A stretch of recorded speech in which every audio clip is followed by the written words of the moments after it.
Hey, it's Beard Guy Guns and Gear. The Carcano, which I bought, restored, quasi, a mild restoration. If you haven't checked that out, you should check out that video because it's pretty cool how it came out.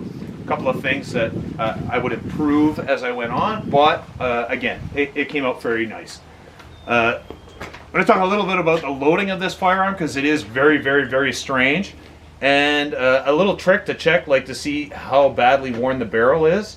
You just kind of put the round and see how much of it goes in, and it's just at the part where the projectile starts to get a little wider. So I think it's going to be all right. I think it's going to squeeze the round nicely, and I'm really hoping I don't do a Kentucky ballistics and this thing doesn't come apart on me. And if you haven't seen that video, you should check that out because that is scary. That's a 50 cal. I'm really hoping that this is going to work. I have no doubt that it will. So the loading of this is like a Mannlicher clip, Mannlicher design, you know, German design clip. And it's kind of neat because you can see there's like grooves on the side. And the Carcano takes a 6.5 by 52 cartridge, okay, and it's rimless. So those slots are going to fit into this groove. And you don't push down from the top, which is probably what you would think if you load a lot of magazines, but you're just going to push it in until it clips into place, like so. I'm going to load 2 rounds at first, because I don't know how it's going to cycle. These things are kind of notorious as far as not cycling the best. And you can see on the inside of the action, there's this spring that I'm putting my finger on, and what that does is it pushes up on the rounds to load the next one. So sometimes I know that the clip can kind of slip out of place and go forward, in which case you have like almost a catastrophic jam. I'm kind of hoping that that doesn't happen, but you just slide it into place and you keep pushing and you should get a nice little clip in place. And this is probably the first time that this has been loaded in maybe 100 years or so. And it is not wanting to load right now, so I'm gonna just mess around here. Good. All right, so I tried to load 2 rounds only, but there's like this little clip on the, and I'll show the action afterwards. You have to push down, and then the clip, like there's a spring tension kind of locking device which locks the clip into place. And it's way easier with the 6 rounds loaded in the clip to push it down into place. So once it's in, I mean, it's fairly solid. You get that nice, like, reassuring click that everything is in place. So this is probably the first time this thing has been fired in many years. I have a target to the front. I don't have any idea where it's going to shoot. I'm just looking forward to a projectile coming out the end of the barrel. That's really what I want to see. Okay. Oh boy. All right, first round.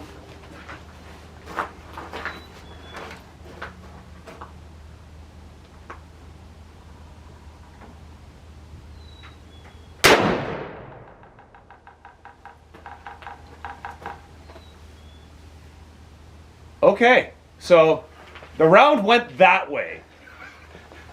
It hit dirt for sure. I think I actually see where it went, and I think it's about 2 inches above the square.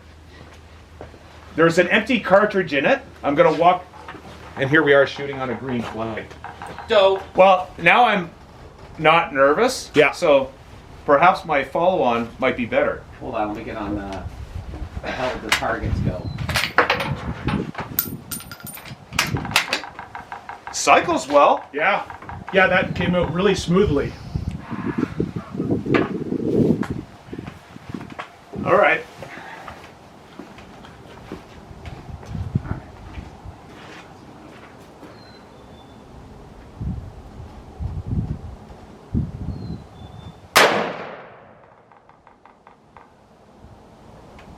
Oh, nothing on paper. It seemed high, Okay. but it was... Well, I'm putting the whole sight in the between the notch. So maybe what I'll do on this shot is just put the tip of the sight in the notch. yeah, if we're not seeing it on paper, it could have snuck through. The impact was still behind that target, though. Yeah. Okay, now I've just got the notch. I'll concentrate on the top of the target, see if it's...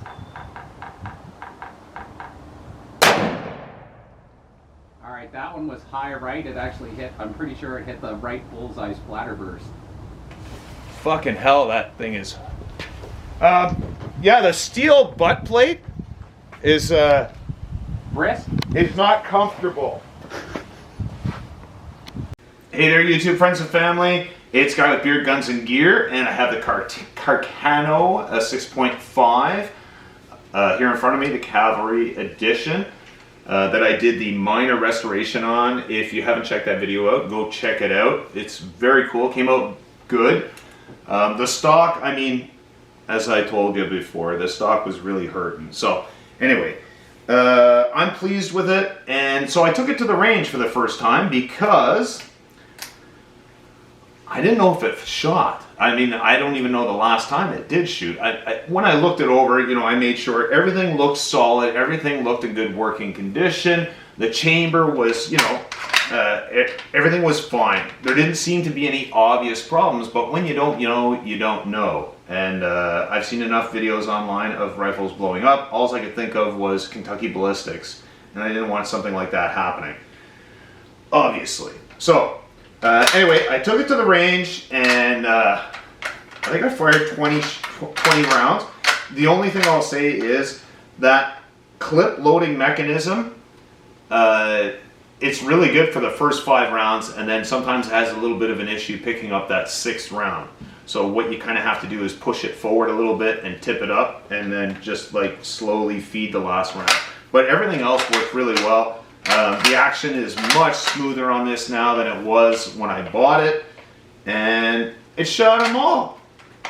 I'll say one thing, the metal butt plate, not the most comfortable thing, and because of the length of this rifle, it's really hard to tuck in.